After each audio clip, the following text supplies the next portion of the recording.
Welcome to the Ethics Experts, where we're elevating ethics and compliance and HR to the strategic level it's supposed to be. Hey, this is the Ethics Experts. If it's your first time joining us, welcome. And if you are a returning subscriber, hey, bestie. Hope you're having an amazing day. You look amazing. See what happens when you subscribe to the Ethics Experts. You get a bonus greeting on every single episode. So that is a no-brainer to hit that subscribe button and be part of this community of people changing the world through ethics and compliance and making our workplaces better. I am here with the one and only Julie Kratz. How you doing, Julie? Hey, good to be here. So you are, we have a lot of overlap in terms of the battles that we're fighting and the spaces that we kind of play in. You're a podcast host with the Diversity Pivot. You've written a bunch of books about allyship, and you really do a lot of great thought leadership in the allyship, diversity, and inclusion space. So really excited to get you on here, pick your brain about how we can make our workplaces a little bit more inclusive of folks and unlock some of that magic that's in all of us. Yeah, same. Excited. So I always like to kind of start with people's stories. I think we're all kind of wired for story, and I'd love to hear the story of, you know, we even studied at the same school, which is cool. I'm sure we'll spend some time talking about Knicks and sports and things like that. But tell me about how you went from young girl dreaming of doing something to now hosting a podcast, writing books about allyship and diversity and inclusion. What was that path like? Yeah, it was interesting. You know, hindsight is really powerful, I think, when you do this work. And I remember being a little girl and people telling, you know, now what I would call kind of sexist jokes or just not very inclusive jokes. And I would be like, why is that funny? I don't understand. And being raised by a single mom, you know, just really not seeing a lot of gender differences, at least in my home. Of course, I did in society and media and all those things. Right. But as I went to college and studied women's studies and then went into the workforce, I worked at, you know, very male dominated workplaces, which most of them are. But I just started to notice that I didn't see myself reflected in organizations. I certainly didn't feel as included in organizations. I always felt that people expected less of me than what I was really capable of. Like, oh, they're surprised that this young blonde girl, although I was a woman, you know, could have ideas and solve problems. And to me, it just felt like I could do more with my life. So after 12 years in the corporate area, mostly as a people leader, which was really fortunate for those opportunities, I transitioned to my own business, Next Pivot Point. And we've been doing this work now as a team for 8 years. And so thankful I get to do work with purpose, because we really want everyone to feel seen, to feel heard, and feel a sense of belonging in the workplace and in really all spheres of your life. And one thing I'm really passionate about is helping people understand how they can be better allies, be supportive for folks that are different from yourself. So 8 years you've been doing this work. I mean, you've kind of been there at sort of the beginning of the crest of this wave that a lot of us are kind of going through right now. What was it like in those early days? Well, actually, before you even, I want to go before the early days, like tell me about that decision to make that jump into running your own business. Oh, yeah. Well, you're right. Back then, DEI was not an acronym that was used very regularly. Diversity, you know, some organizations had CDOs or chief diversity officers, but you know, those were big, mammoth global organizations that were getting into that work. So I didn't have the language for it. And when I was at my pivot point, I playfully call, you know, I just felt stuck. I had just had a baby. So, and I was the breadwinner. So it was definitely not the ideal time to start a business. But I was in consulting and I remember spending some time with my clients, and the universe, I think, is so serendipitous when you really listen to it. These opportunities kept presenting themselves for me to help other women leaders with their career journeys or leadership journeys, you know, how, you know, everyday things like, how do I provide feedback and coaching to the people on my team that, you know, we just don't learn these skills a lot of times in school. You learn it on the fly or never learn. Right. And so as I was paying attention to these signals around me, like, maybe I could help. Maybe I could help with this problem that I've sensed since I was a little girl. Maybe there's something inside of me. And what's side story to that is my mother really was a catalyst for all of this. She unfortunately passed away in my early 20s. And I remember her always telling me, like, Julie, you know, I know you're doing this business thing, but you're really meant to help people, more importantly, like help women. You I just kind Wow. of scoffed. This was like the 1990s. Like no one did that for a living, Yeah. or I'm sure people did. I just didn't ever see that example, that model. And so, hearing her words kick around in my mind for way too long, finally took the plunge. But it was a risk. I'm not particularly a big risk taker. So it was a pleasant surprise that diversity work, like you said, is really coming to the forefront over the last few years, especially. And how has your path sort of changed, over the years? Like, how has the problem that your business is solving morphed as you've kind of gotten into it? I'm sure you had some kind of a picture of what you would be doing, and that maybe has sort of, I don't know, changed a little bit. Yeah. Well, I mean, I really thought, white woman, straight, cisgender, able-bodied, all of the privileges I have associated with most of my identities. I thought my purpose was just to stay in my place, help other women, pretty much white women like me. And I had this epiphany a few years into the business when I started trading stories with women of color, and especially men of color that really wanted to be better allies to women because they'd had their own Yeah. adversity, experience. And this light bulb went off of like, maybe treating gender in isolation is not the most helpful way to approach this. Maybe there's intersections. And so really got curious, especially about racism, anti-racism work, and how to help the LGBTQ plus community and how to help folks with disabilities, because there's a huge part of our workforce that's left out that Right. have disabilities. So just all of the curiosity sent me down these, education, certifications, learning about unconscious bias, all the things. And you just realize how this web is connected and how we're so much stronger when we're all together, especially as allies. So I really think it's, my life's work, my calling, my purpose is to figure out how to get more folks involved in this conversation. So if you're listening, you're like, I don't know what to do or say, hopefully we can provide some actionable strategies for you.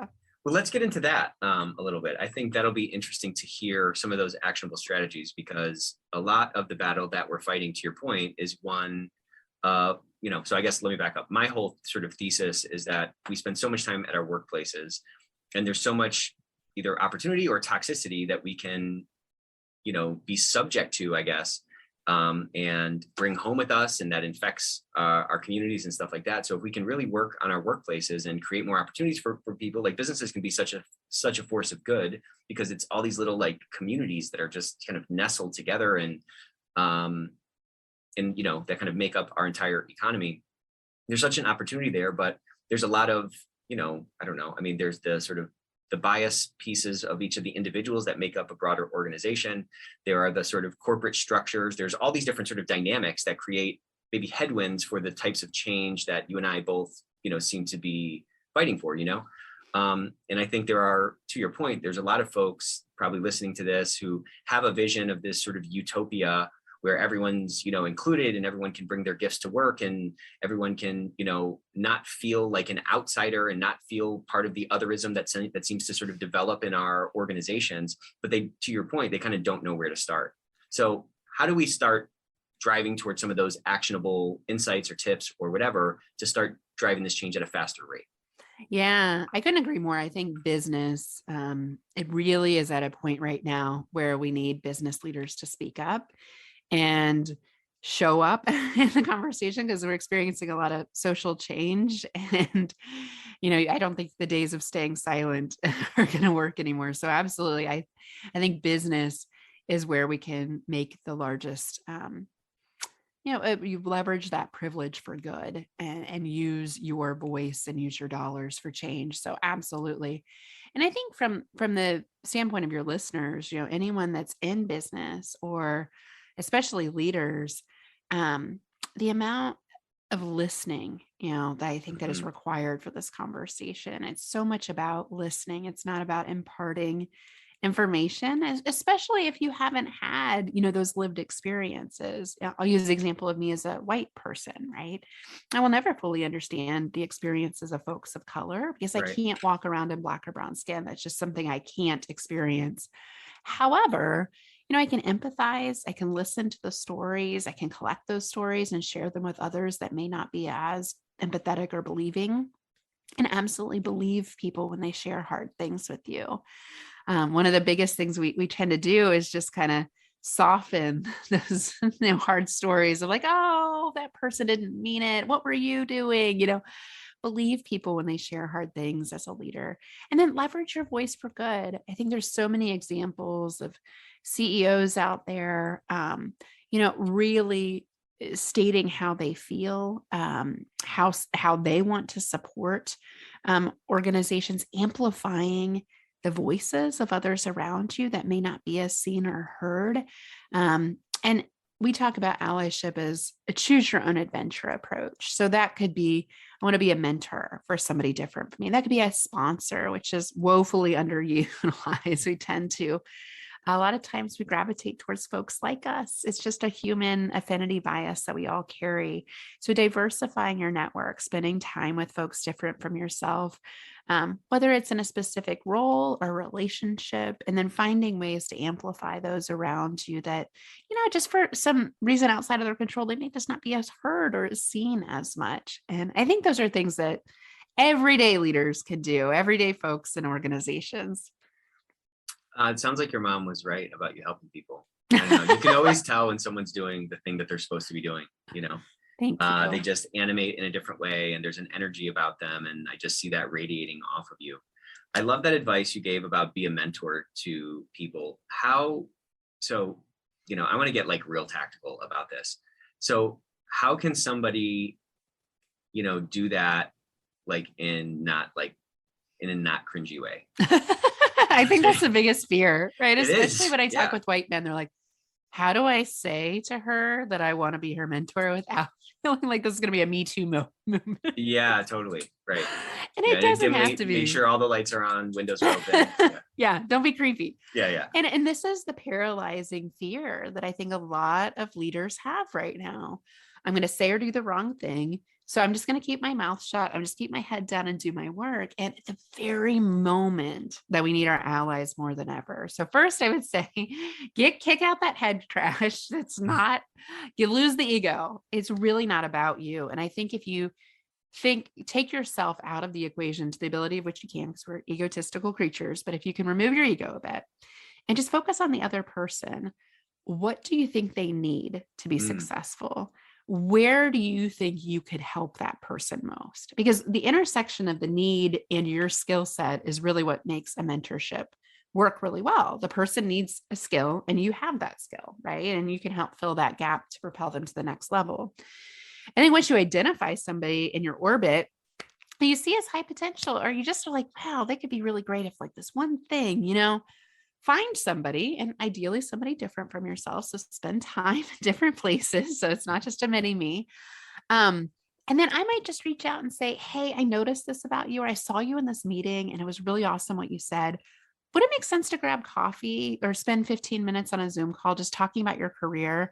I'd love to know how I could be supportive, right? And so it's short, you have to write like, I watched you do all these things. You have to like say, go to too much tuck your hair behind your ear. Yeah, you don't want to say something like that. Yeah, just stick to the facts, take yourself out of the situation, think about how you could help. And while I might have a guess of how I could help the person, the other risk that you run as an ally is putting the rescue cape on. Yeah, that's a big one. So don't do that either. Like, here's how I'm going to help you. And step one I is want to be your ally. Seems like you need an ally. Right. Seems like you need a savior. Yeah. It's so many men have shared that story with me of like, I went up to her and I told her I could be her ally and she was not receptive. Can you believe that? Like, yes. Because no one wants to be saved. And that's not a sustainable allyship model if someone continues to need you. Right. And so think about this more of like a coach, a mentor that comes in for a period of time and then, essentially lets the baby bird leave the nest. Great. So let them tell you what kind of support they need from you. And, if they said, yeah, let's have a Zoom call, let's have a coffee. My first question would be, hey, I'm just really interested in your career, just keep it short. What kind of support is helpful for you, right? What kind of support would be helpful for you? And that's just a question, not a lot of people get asked, by the way. So you might have to let that one hang. Yeah. May not be the first question you ask. You might do a little rapport building up front, but kind of gauge the situation and just ask them at some point, what does support look like for you? What would be helpful for you at this point in your career? And if you let it hang, wait a good 7-10 seconds, don't fill the silence, because on the other side of that, usually someone shares something really intriguing and beautiful that, because no one's asked them that, or because they haven't been given the space to think about a big question like that, they probably haven't really prepared an answer. So they need time to think about it. It might even be with sometimes with the folks on my team. I notice when we're talking about career development stuff, sometimes they'll say, can you circle back with me in a week? I'd like to think about that. And that's okay too. But really good allies ask really intriguing questions. And the other caveat I'd say is you don't have to know what it's like to be the other person. So people fall into this trap. Sometimes they're like, I don't know what it's like to be a woman in the workplace. I don't know what it's like to be a person of color with disability. Of course you don't. No one wants that from you. And that's where the questions and the curiosity come in. And so if you just stay curious, I think you can have such a conversation that you're more likely to learn from a lot of times than the folks you think you're helping, which you are helping. It's a reciprocal relationship. But a lot of times allies walk away with like, I didn't expect to learn so much. Yeah, I think, so you've said a couple of things that I think really resonated with me. And it's about sort of a selflessness. It's a sort of a focus on the other person. Yeah. It's about being curious. And, curiosity is sort of the opposite of defensiveness, right? Yeah. So you have it helps quiet the defensiveness for sure. Yeah. And I think to your point, if you're going with that sort of unbridled childlike curiosity and like a no ego state, that allows you to empathize in a much more clean way. And you can probably understand how they feel a little bit better. I mean, while you might not know, or I might not know what it's like to be a woman, or, what it's like to be, X, Y, or Z, we are all humans and we all have the same like chemical reactions going on in our bodies. So the feelings are probably feelings that I've had, and I felt insecure, or as I've felt excluded or whatever. So we can at least arrive at those sort of chemical points. I mean, if nothing else, on a biological level, we can at least relate, but we have to your point, be able to create those spaces and create those opportunities for that empathy to really kind of take hold. Yeah. When you come into an organization, talk to me a little bit about like what some of the roadblocks you see are, and how those things, how people inside the organization, because like I love the kind of the person to person, one-to-one basis. That's like where the battle is going to be fought. That's where the most impact is going to be made. Many times though, what I've seen is that there's a lot of organizations where like there's a bunch of like willing participants, but there are structures in place, or there are headwinds, or there are attitudes that make that more difficult. So let's talk about that. Yeah. Systems, I think, is what you're talking about. Systems. Yeah. And I really want to get into more systems work with my clients. To be honest with you, it is a huge, huge challenge. And most of the reading I've been doing lately from DEI experts is it's biased systems, systems that were set up, the modern workforce is like from the 1960s, right? It's kind of post World War II. I think it's the 1890s, to be honest. Yeah. Even back to that, but you think about office structures kind of gotcha. emerged then, Yeah. but you're totally right. Industrial revolution, all that stuff. But think about what the workplace was designed for. The ideal worker, right? Usually had a partner at home, taking care of the kids, was in a traditional gender partnership, probably skewed more male, white, etc.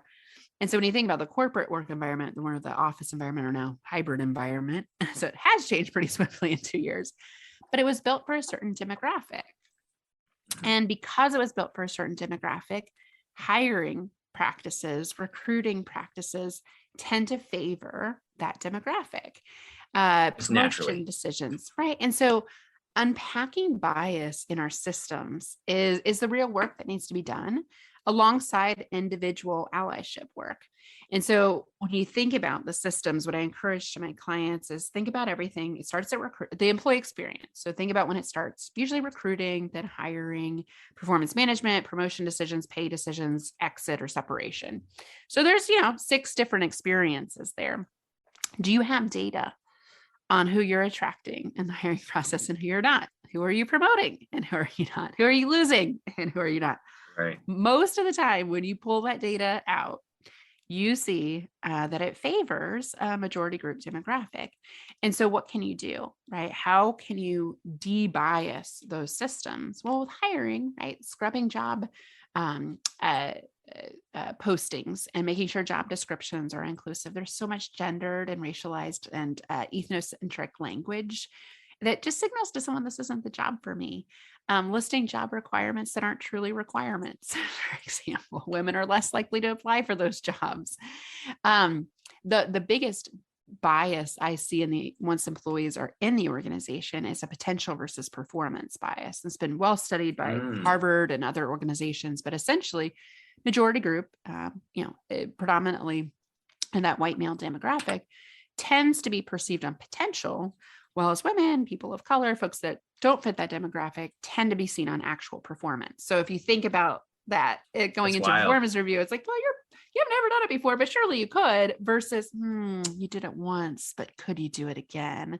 And I mean, I didn't know what this was when I was in corporate, but I felt this so much. My peers that weren't as qualified or hadn't done the thing I'd done would get promoted before me. And you're like, did I do something wrong? Yeah, right. And that's why we leave, because we feel like we're not that it's not, of course things aren't going to be 100% fair all the time, but when you experience the lack of fairness on a regular basis, no one's going to stay in a place where they don't feel like they belong. And that's such like an insidious thing, that lack of fairness, when you see that over and over again. I mean, look, at some point we're all little kids and we're all playing together in the playground and we're bright-eyed and we're not worried about how we look, or, you know what I'm saying? Like, oh yeah. We're not worried about it's any primal, of those things. but it's primal fairness. Yeah, it is. Right. And then you see it time and time again. And like, to that point, I don't have to teach my kids about fairness. That's like their number one complaint about how unfair it is that, I mean, my daughter comes to me and she goes, hey, can I have this because Gio had it, my son? And I'm just like, that's not the reason to have it. You know what I'm saying? But it's like, that's like the main focal point. Exactly. It's like the main focal point. It's like the lens through which they see everything.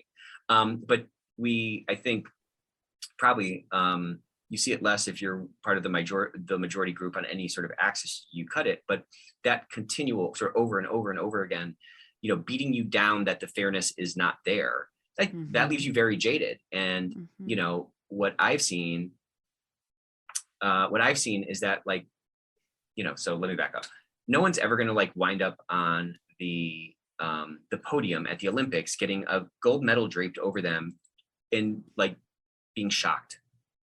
You know what I'm saying? Like, anybody who gets that gold medal, they've envisioned it, they've imagined it, they've worked toward it, they believe that that's possible. So like, you're never going to sort of achieve something beyond what you believe is possible.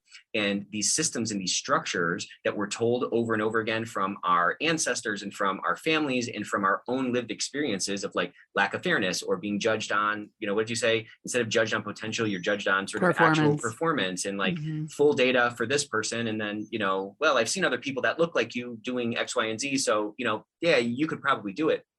See that over and over and over again. How does that not begin to actually affect what you believe is possible? And how does that not sort of inadvertently create this sort of like cage or like this prison around you for yourself? I mean, it's a brutal, brutal way to live. And I've seen it, and it's a really hard thing to break, and I'm going to nerd out a little bit here. Sorry to rant, but like, we're by no means like a perfect company. And, I'm sure with all of your efforts, you're not a perfect company either, right? Like, you have people, and you have people that come into your organization that bring this other workplace trauma with them. And it's like a constant fight against it. It's constant to try to break these structures, because you're sort of dealing with trauma that maybe the structures in your organization or the systems in your organization, or you built your organization to like be devoid of these systems. You still have to continually fight against it. So like, it's just going to be an ongoing fight. I don't know. It's in disbelief, when you talk with folks that have had really traumatic experiences in the workplace. I mean, think about somebody that's been sexually harassed or even worse.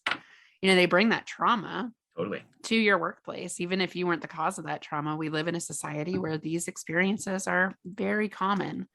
And so I hear what you're saying. It takes some time for people to buy in and believe. And this is what the great companies are doing that, are a high ethical moral compass, and they're doing the DEI work. I mean, there's a whole huge correlation there.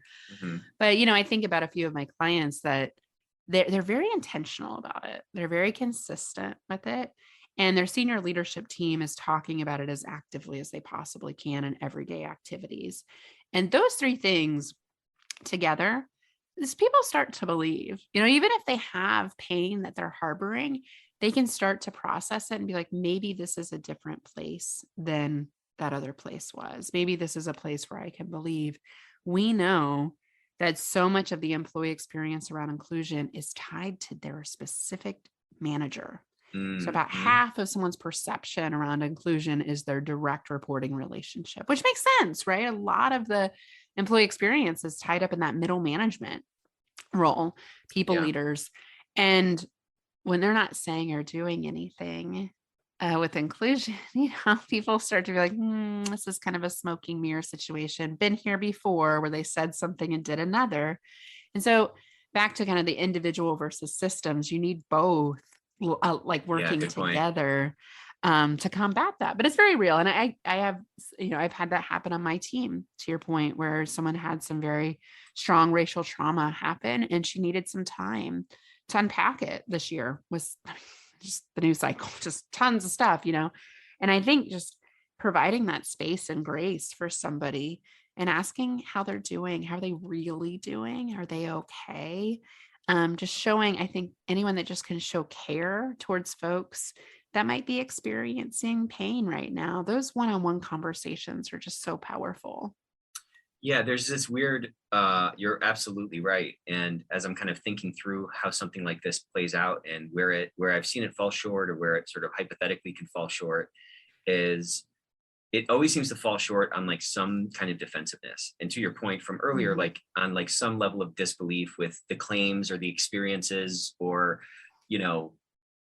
whatever somebody else went through. And sometimes it's at such a level where it's like, well, I refuse to believe that because that would be that would create so much cognitive dissonance for me on terms of like how I think the world should work or how it does work. And I mean, perception is reality to some degree, and you can't sort of with confidence, with you, not to get like super philosophical, but you can't with confidence, like say that you and I see green for the same color, right? Like that's a very basic sort of perception is reality, sort of individual experience thing.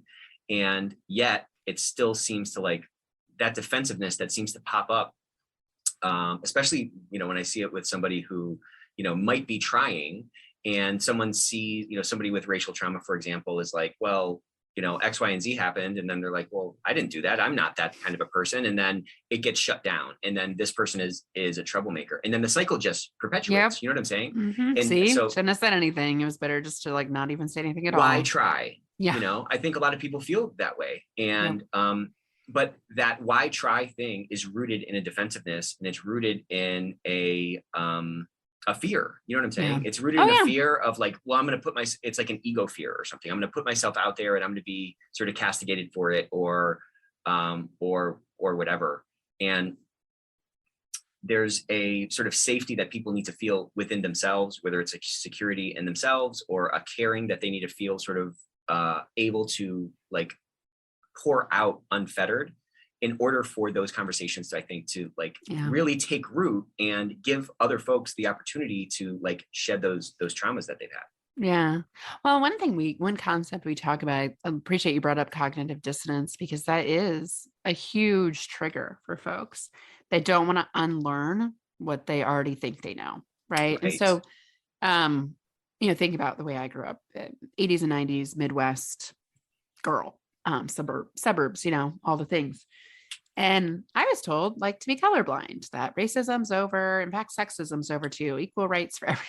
So, when I entered the workforce in the 2000s, early 2000s, and a very male-dominated construction industry, I was like, cognitive dissonance. To be fair, construction is like 30 years behind. No offense. Okay. All industries are messed up. I'm kidding. I know people say that, like financial services, I experienced it in consulting. Anyway, actually, it's all 30 years behind. I think it's right. Everywhere. Yeah, and especially in the United States, but we don't even want to go there. But my cognitive dissonance of like, my mom told me everything's equal, and like what I'm experiencing is not what I thought I was going to. And so really was like, oh my God, it was extremely painful to realize that. And it took me some years to process it and to even know what it was. I thought it was just me, that there was something wrong with me. Well, then you compare notes with other folks and they felt those same feelings. So this kind of goes back to, why teach about diversity, especially at a young age, if you don't These people are going to learn this at some point in their lives. And I wish I'd learned it earlier. Right. All that to say this, where we're at right now with cognitive dissonance, with people that grew up that way or were told not to talk about these issues, that was impolite or political or whatever. Yeah. Now that we've created a fear, and they almost have to unknow what they thought they knew before. And that's been cemented decades, perhaps, Right. and then replace it with new information. That is asking our brain to do a lot, because our brains do not like learning something we thought we already knew. Right? We are wired to save that energy for learning new things, not unlearning. Mm.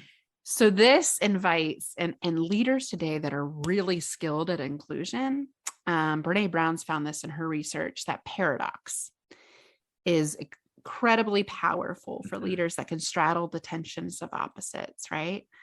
They're a good person and they made a mistake, right? They did this and they're still okay. We don't like to do that. We like to shame, blame, put people into categories, good, bad. But most people are goodish people. I love Dolly Chug's research on this. It's like we're all bumbling and stumbling. We're making mistakes. And I make mistakes a lot. It's just part of the process. I wish people could embrace progress over perfection. Like I wish as a society, we put more value on incremental steps versus these big achievements. Well, it's hard though, right? Like to your point, nobody has like enough attention for anything. I love what you said though about the paradox thing, because I just read that recent book of hers, The Heart Atlas, and there was a whole chapter on this paradox thing. And there's so much learning that can go into sort of like embracing that dynamic that's sort of at play everywhere.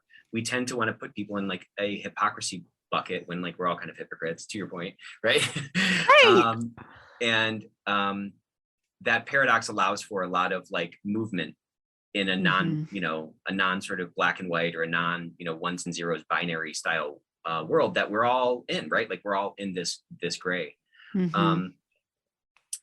It's just such an, again, I'm a pretty like opportunistic person. And I just think that it's such an opportunity for our workplaces to do it. I just hope that it doesn't like fall flat, because I know. Not to be sort of jaded or whatever, but like there's like so much like ethics washing and so much greenwashing and so much like, woke washing and all these things where it's almost like the insidious sort of like the capitalistic mind. Again, I'm not like against capitalism, but like the capitalistic mind is like, oh, this is an opportunity, to like paint in a rainbow color my logo and then cool, we're good to go. And I think at a time where it's so, I don't know, it's like, it's such like an opportune time. It's almost like we're at this like inflection point, because so many people from our generation who grew up the way that you described, who got into a workplace, who saw that it's not what we were told. It's not what it was told. I remember coming out of school and being like, oh, I can't wait to like see how business is supposed to be done. And I got out there and I was just like, it's shocking, isn't it? It's like, oh man. Shocking. Well, because in all the case studies, everything's done properly. You know what I'm saying? Yeah. And then you meet people, real people, and you're like, well, that's not how you're supposed to do it.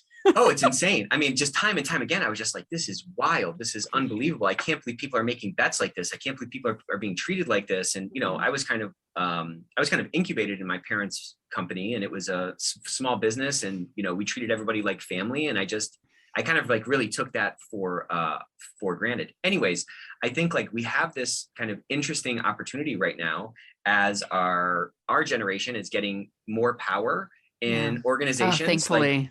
I mean, we just have to not let this opportunity fall through our fingers. You know what I'm saying? Like, well, and every generation, we kind of kick the can. I'm Totally. an old millennial, or I straddle Gen X and millennial, whatever definition you use. It depends. But when we entered the workforce, a lot of us in the early 2000s, I think we were very hopeful. We were very optimistic. Like we had that myth of meritocracy. All these things had been dealt with, right? Whereas I think previous generations knew that there were real problems. So this whole washing that we did over a problem has emerged. And I think a lot of people, like you and I, have seen it be an issue, but we've also gotten conditioned, 20 years in, this is just the way it is. And as baby boomers continue not to retire and hold on to that power. No offense, baby boomers, love you too. But Gen Z that's entering the workforce is a really fascinating opportunity. So Gen Zers are just starting to enter, or last few years started to enter the workforce, depending on what age they enter.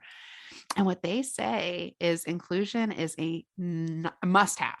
It is Totally. non-negotiable. Whereas millennials, I think we were like, that'd be a nice thing to have. We should have that, but we kind of like got conditioned and just kind of got it got beat out of us. Yeah, exactly. Yeah. But Gen Zers, super diverse generation, right? Because of the height of immigration, biracial, multiracial is the fastest growing demographic. First non-white generation, 31% identify as LGBTQ, all these things, autism diagnosis, neurodiversity awareness, all the things have come together with this generation. So for me, I'm hoping we hit that inflection point that you're talking about, where we have more millennials come into power, and that instead of what past generations have done, listen to young people. When I talk to my 8-year-old, I learned so much about inclusion that I can't read in books, right? Right. She sees the world naturally as differences are additive. And she says like wild things like, love is love, Mom. Why does anyone care who somebody loves? We should just love all human beings. And I don't understand racism. It doesn't make sense to me, Mom. It's someone's skin color. We're all the same inside. Right. It's just like, yes, thank you. At the same time, I know that innocence will transition, but if we can listen to these young folks and really, really listen, we're going to have better innovation. We're going to have more sustainability. We're going to have better ethics and morality. Like all these things would come together. I hope our generation does a better job listening than we have experienced in the past. Well, no one really listened to me. I'll tell you that. Right. So you're like, I don't want to listen to you. No, I will be the change for sure. But I mean, to your point, you get so conditioned and you say, like, where's the line between the world that, we envision and the world that's possible and the world that, you can't change. You know what I'm saying? Yeah. It's an ongoing battle. I think though, I'm pretty hopeful. I mean, I'm seeing a lot of change, a lot of good changes. I think a lot of us are, I think, the next 10 years, there's going to be a massive shift. There's going to be a really massive shift as people that are kind of in our generation are ascending to these to these positions of power where we can actually start to disrupt these structures that have been in place for a long time. Yeah. But I don't know if it's like a top down thing or it's a bottom up thing. It's probably it's probably It's a paradox. It's a both and. It's a both and. Yeah. I just think we have to keep fighting for it. We have to keep pushing, and we have to not lose sight of this like utopian goal that I think we can actually achieve, Yeah. Yeah. We got to believe it. Like you said before, you have to believe it's possible for it to happen. And it's easy to get jaded. I mean, the news cycle's been rough as of late. And I think for me, I can get a little frustrated, worrisome. But a belief that, this is a long game. We didn't get here overnight. We're not going to get out of it overnight. We talk about diversity and inclusion as a journey. It's not a destination. If someone were ever tell me that we have built like the most inclusive workplace ever, I wouldn't believe them, right? Because if you had, you would be looking for ways to make it better. And so this is just this concept of we always have more room to grow and learn, especially from folks that are different from us. And if we just stayed curious about that instead of judgmental, we'd all be better. But what you said is really an important point. You just said, if somebody said that I have the most diverse, whatever, what'd you say? The most inclusive organization ever, automatically you would know that you're missing something, because to your point, there's an incrementalism. There's a, there's a continuous improvement kind of mentality that we need to have on sort of all these fronts. So let's dive a little bit deeper even than we have been. How are we doing on time here? I feel like I could talk to you for like two days. We can talk for 2 days. I wanted to hear a little bit about what you mean by the myth of meritocracy. That's a great title of something. I mean, that's what is that? Yeah, I wish I knew the official theory. But it is just this concept that the world was created equally and everyone has an equal shot or an equal chance. It's kind of like pull yourself up by your bootstraps. You heard that one before. I was always confused by that. I'm like, I don't have bootstraps. How does that work? Yeah, and also like, what are the physics of that? Yeah. Women usually don't wear bootstraps. I mean, even in my construction days, I had my steel-toed boots. They were made in men's sizes. I never felt like they were even my shoes. Anyway, all that to say, analogies and words do matter though. But the myth of meritocracy is, hard work pays off. You just need to try harder. If something bad happened to you, it must be your fault. This is really ingrained in Western culture, especially American upbringing. I grew up this way. My mom just said, anytime you experience pain, just work harder. And it was helpful. And it somewhat did work out for me. But then as you experience adversity that has nothing to do with something you did, just the package of which you're in, right? Your gender, your race, right? Just a part of your identity, it becomes really problematic because then you start blaming yourself for things that you're not really doing. They're stereotypes or biases that people are holding against you that aren't fair, that are not just. And so this reconciliation has to happen where you have to kind of unlearn, right? This idea of fairness and utopia, like you call it, and you have to replace it with actually the world is not completely fair and these systems are not completely fair. So I need to change the way I do things to navigate these unfair systems. And so for women, how you combat the myth of meritocracy is, you don't bring your full self to work. For me, I covered, and this is a term by Kenji Joshini, just you minimize or maximize traits about yourself to fit in with the majority group. So, I didn't wear makeup, jewelry. I tied my hair back. I wore masculine clothing. Even like I said, the steel-toed boots, the caterpillar coat that I wore, there were only men's sizes available. And so you just feel yourself withering away to fit in, to be seen as equal. And then you lose the whole great diversity of perspective because then I basically turned into my coworkers to fit in. So I'm not bringing the very perspective that could be valuable to the organization. You're just like cutting away yourself and you're trimming off those things. And in doing that, you're just building a carapace. You're just building a wall around yourself. And it takes a while. I mean, this is why we're seeing the Great Resignation right now, for especially overrepresented by women and people of color. They're like, I'm so burnt out and exhausted by pretending to be somebody else and to always be on and be this ideal worker that I really want to fit in, but I can't. No matter what I do, I don't feel like I'm winning, right? I've lost myself. Folks had told me I took a few months off before I went back and got my MBA after CAT. And it took me a few months to really unpack it, to start wearing makeup again, to start buying more feminine clothing. I mean, it was wild, right? How much I'd lost of who I was that I didn't even know it was happening when it was happening. Yeah, it just like wears you down. It's like that. I don't know. I forget where it was at. It's like at one of these caves by our house because we live kind of by the mountains. There's like this little like tube dripping water, and it's like carved out this stone. And it's just from like dripping water for like 20 years or something. Yeah, it does, and it can cut through who you are, and then you believe that, and then just wearing like steel-toed boots to MBA school for I got rid of those suckers as soon as I could. A Carhartt jacket and your group meetings. But when you look at pictures, I mean, even a year between, I look at the picture, I'm like, oh my gosh, who was that? Like, who was that? Who was I pretending to be? And why was I pretending? Because I wanted to be successful. Well, it's a self-preservation at some level. Yeah. And then you like get free and it takes a while. And I think this is what organizations are missing out on, is how do you really create psychological safety for all these different types of human beings with all these different types of lived experiences from all these different cultures? I mean, organizations that are getting clever at this will win in the marketplace. Absolutely will, because you're going to reflect the communities of which you want to serve. You're going to reflect the customers and your future customers and talent that you want to be driven to your organization. It just makes sense. But these complexities that we're talking about, these ingrained biased beliefs, are very difficult to unpack. So again, like the slow drip, stay intentional with it, stay consistent with it. And you absolutely do have results over time. Totally.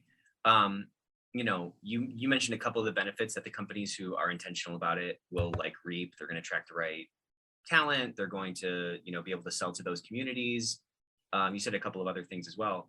I think the most basic level you're going to get is you're going to get a higher level of average engagement from people because they can actually bring to bear the gifts that they have. You know what I'm saying? Like to your point, like how many times did you not raise your hand at that job where, your hair was tied back, you're wearing a Carhartt, where you did not raise your hand because, well, maybe that's not going to be accepted, or maybe I don't see anybody who looks like me in positions of leadership, or, there's so much diversity potential. There's so much like synergy potential that just ends up slipping through the hands of corporations because they won't allow their people, to your point, to bring their whole selves to work.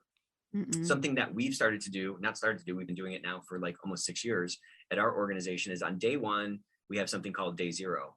And it's a room full of people.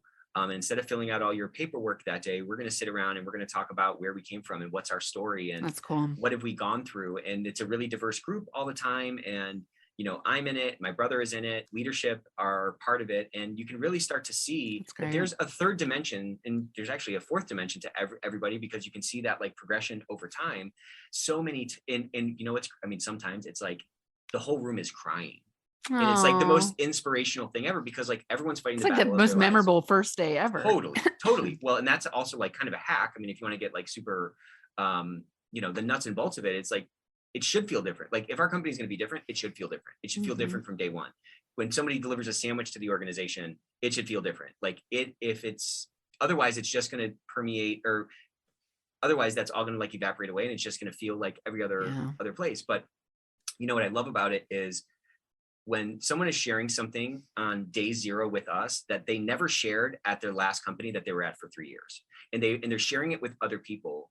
We tend to kind of think that everybody is like this two-dimensional being, and somebody's not getting back to you, and you assume the worst reason. And it's like, well, just to find out that like their mom died, or like something tragic happened. It's like, oh yeah, they do have a life outside of here. Oh yeah, they do. Oh yeah, they are going through a divorce, or whatever those life things are that happen, outside of the four walls of our workplaces. Yeah, because we want to see each other as full human beings. That's how we connect. It's not a robotic, here's what I did for my career, look at my resume. How we really connect is through our human experiences, our family, hardships, challenges, successes. That's what people want to hear. They respect leaders and will do way more for leaders that see them as a whole human being. I remember one of my like first real male allies. I remember a performance review at Caterpillar, 2 years in. I remember him sitting across the table with me, and I just lost my mom. And he said, genuinely, I would love to work for someone like you someday. Wow. And that just really stuck out to me. Never forgot that. I'll never forget him. Never forget him. I mean, he's an incredible leader, a very like humble, quiet man that really cared. And those are the people, even though I was out for some time when I lost my mom, I couldn't wait to get back to work to see him. And he was the first person I talked to. And I knew he got in at like 6:30 in the morning. So I went to his office and we just cried together. And somebody that can do that with you in a corporate setting that was not conditioned to behave that way, right. But planted that seed. And, he was the reason I came back, the reason I stayed a couple more years. I didn't stay forever because the conditions were such that it just, individuals couldn't do all that needed to be done. But still, they got a few more years out of me. And I think for organizations that create meaningful experiences like the ones you just described, that's really powerful. And it's actually a lot more simpler than you think. If leaders just stopped overthinking this, you don't have to find like icebreaker strategies, like just ask a human question. Totally. It just also showed that you're human. Show a little bit of vulnerability. What's the problem? Yeah. It's crazy. I love funny childhood stories. Like that's one of my favorite to use as an icebreaker, as a facilitator. Like everyone share a quick story and you just see the humanity unlock in the room, especially when the leader goes first. That's like the most critical piece, I think, because it's going to set the stage. If I go first or my brother goes first and we're just talking about our resume, essentially, well, then it's going to be a very sort of sterilized conversation and people are going to feel very uncomfortable. But if we can share really what we've gone through and really what it felt like growing up as, through all the trials and all that kind of stuff, then, I'm just telling you, sometimes it's like the whole room is crying. Yeah. I'm crying. Everyone's crying. It's crazy. It's crazy. And I think, we used to have this old adage, like, don't cry at work, and, workplace isn't for crying. And, I remember crying in the bathroom, and I'm not even a real crier, but the times when you've just brimmed up or really had a good cry with a coworker, you feel seen, you feel heard, you sense a sense of belonging and connection, which these are all deeply primal human needs that have never gone away in the workplace. We just tried to beat it out of it, the workplace. And that connection that bond. So when you get an email 5 days later with a request from that person, are you more likely to do Totally. said Well, request? 'cause you Not care that we about never want to them. manipulate. You don't want to do No, of manipulative course. vulnerability. But if you build a real bond, you're going to have better work outcomes because of that 100%. relationship. And this is what we were just kind of talking about, that like the people, the organizations, the leaders that actually engage in this on a micro level or on a macro level, there's going to be a separation of companies that get it and that those who just try to like BS their way through it. You know what I mean? Mhm. So let's talk about, this is like one of my favorite questions. We go in the time machine, we find the young Julie. What advice do you wish you got? What advice would you give yourself 20 Yeah. years ago, 30 years ago? And how, how would that have changed your life? It's funny because I'm reading Daniel Pink's Regret, the book about regret right now. And I keep thinking about this, like, what do I regret? And, of course I have regrets, but yeah, for me, I mean, I think if I went back in time and found, say, 18-year-old Julie, I had a very quiet confidence. I had a lot of nervous energy about uncertainty. And I just had this like desire to prove myself so much to other people. And I wish I could just tell her, chill out, have fun. Like, don't take things so seriously. It will work out. Because I just used to get test anxiety. I mean, just the things that I went through, I'm like, that wasn't that important. And I know where it came from is I really wanted to like make my mom proud. And so much about the work I get to do today is aligned with the purpose she told me about. So I'm very thankful that I found my way to it. And I found my way to it sooner than a lot of people get to because of the tragedy that I experienced. So I'm thankful. And it's also kind of one of those paradoxes. It wasn't a great experience, but out of it came something good. But I just wish I could tell myself to chill out a little bit. Maybe I need to tell myself that nowadays too, because I get pretty fired up about these issues. But that's good. That passion is what drives us. And passion is sort of the opposite of apathy or something. You know what I'm saying? All right. And it's a valve I've learned you just have to really control. You turn it on too much and you can burn yourself out. You burn everybody else out around you too. Yeah. And people are like, geez, do we have to talk Settle about down. like these deep issues all the time? Like, sorry, you can't turn it off. But sometimes you have to take a break. Right.